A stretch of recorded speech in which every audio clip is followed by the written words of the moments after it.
Okay, one more time, just because it's so darn important, and I don't think it's very often explained, although I've explained it, I think, a few times on YouTube, hopefully on Rumble as well.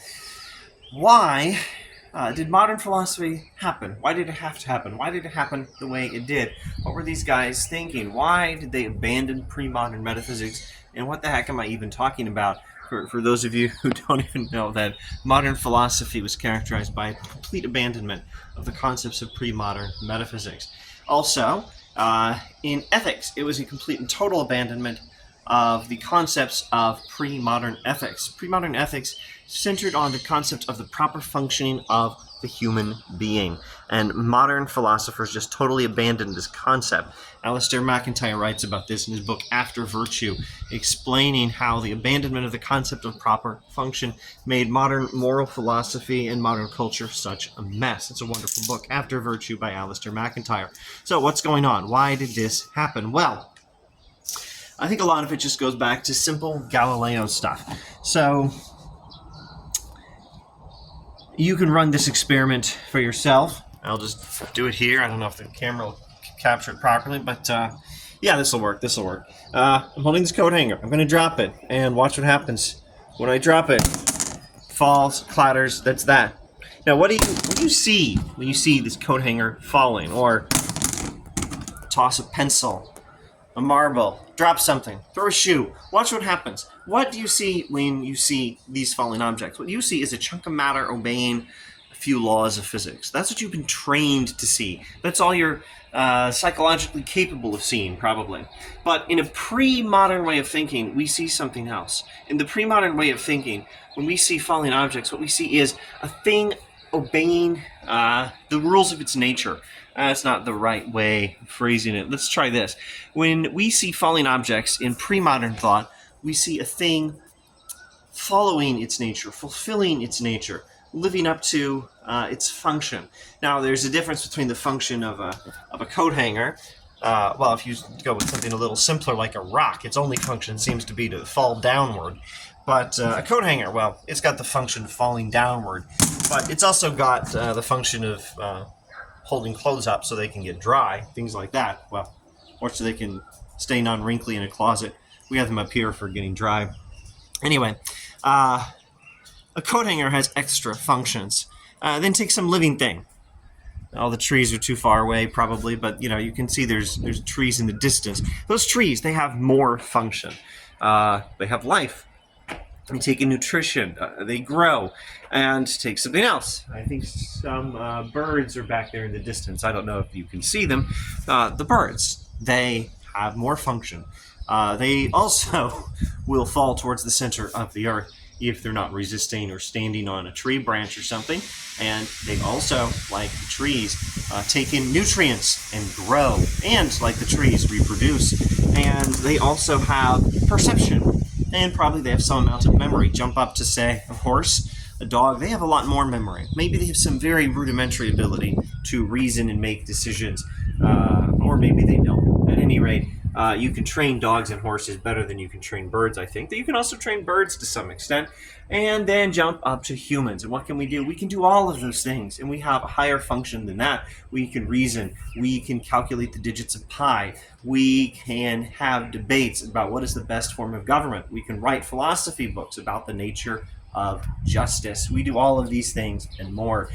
These are the natures. These are the functions of different things. Oh, and if you go just a little further in philosophy from, we've basically been doing Aristotle and Plato here, go up to now Augustine and Aquinas, Boethius, Anselm. The function of the human being is to know God. The function of the human being is to love God and love our neighbor, things like that. So in pre-modern thought, we think of things as having these functions, and we think of human beings as having these functions. And the difference between a rock and a coat hanger and birds and most animals on the one hand, maybe all animals on the one hand, and humans on the other hand, is we have the ability to decide whether we're going to fulfill our function. The coat hanger doesn't have a choice. We have choices. We get to decide what we're going to do with ourselves and whether we're going to live according to the proper functioning of a human being, whether we're going to act according to reason, whether we're going to choose to love God and neighbor. We have choice, coat hanger doesn't. That's largely what ethics is about, to recognize the proper function and then decide to live according to it. So that's the pre-modern way of thinking. But notice that when we're talking about the proper function of a human being, and we're talking about the proper function of a horse, a tree, a coat hanger, a rock, we're talking about natures and functions that things just have. There's a nature and a function built in. But now back to what you see when you see the coat hanger falling. What I see if I'm thinking like a modern and not remembering, no wait, try to think of this like Aristotle or something. We see the chunk of matter obeying the laws of physics. It's not a thing with a nature that's fulfilling its function. It's just a chunk of matter obeying the laws of physics. Galileo taught us to think of falling objects in that way. So this is why modern philosophy had to happen, or why it did happen anyway. It's part of why it happened the way it did. Religion and ethics and culture and everything in life had, for many centuries, integrated the pre-modern physics, where we think of rocks and coat hangers when they fall as just obeying a couple of laws of... Sorry, that's the modern way. Let me start that sentence again.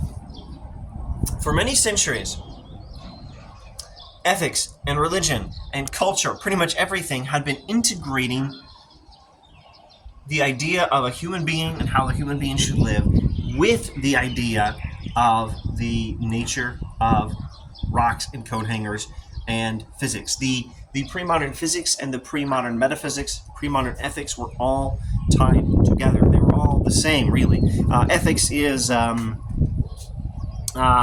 function of metaphysics.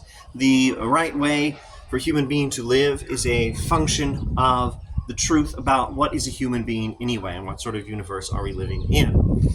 So the ethics, the metaphysics, and the physics were all tied together.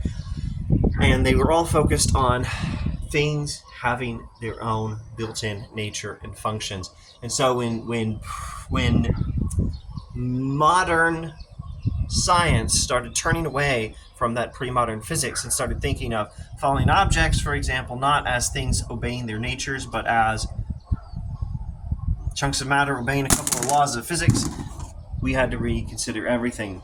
These pre-modern philosophers couldn't see any way to keep the old ethics, the old religion, indeed the old culture, without the old physics. And the old physics was going. Or they did see a way, but it involved coming up with some new metaphysics, coming up with some new way of doing ethics. And so they did. That's what modern philosophy was. It was trying to find a way to preserve something from the old culture, something from the old religion, something from the old ethics, without relying on the concept of proper function. They had to come up with new ways of thinking about the nature of reality and new ways of thinking about ethics. And so modern ethics was focused, like physics, on laws. It was not focused on the proper function of the human being, like pre-modern physics. Sorry, I'm mixing up all the terms here. Modern ethics was, like modern physics, focused on obeying laws. And pre-modern ethics, like pre-modern physics, was focused on proper functions. So modern philosophy abandoned the proper function concept of the human being, along with the proper function and built-in nature concept of rocks and coat hangers.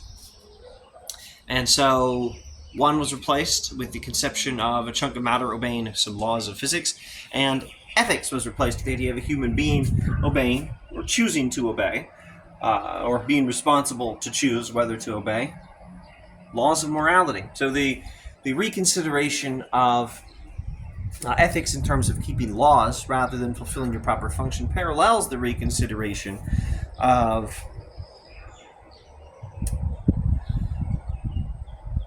falling objects in terms of chunks of matter obeying the laws of physics rather than things with natures fulfilling their natures. All right, what have I left out? I don't think I've left out much, except maybe the evaluation of this move. Was it really necessary? Did it work? Did the modern philosophers come up with a clear way of thinking about ethics that corresponded with a clear way of thinking about physics? Well, they were very clever in their ethics and their metaphysics. Descartes and Kant, geniuses, etc., etc. I think a lot of it did not work, though there were plenty of insights along the way. I think very highly of a lot of insights from people like Descartes and Kant. Let's jump just a little further ahead. Thomas Kuhn. Thomas Kuhn observes that modern physics has gone all the way back to Aristotle. In his Structure of Scientific Revolutions, you'll find an observation that when we think of submolecular particles, protons, neutrons, and electrons, we're thinking of things with natures and with built-in functions. So we've gone back to Aristotle, at least at that level, Thomas Kuhn observes. So I don't think the modern philosophical revolution, abandoning natures and functions in an attempt to let the new science work, but still trying to come up with some sort of new way of doing ethics and metaphysics that'll let us keep some of our old religion and ethics and culture. I don't think all that was necessary. I think a lot of it was motivated by a huge mistake that this was the right way of doing physics and that it was the only way that was going to work. Well, no, it really wasn't.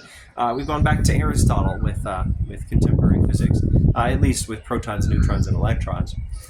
So I think the modern philosophical project was not quite necessary, though I do think it did produce some real insights, and I'm happy to have them in philosophy now. All right, I hope I didn't ramble too much. I'll shut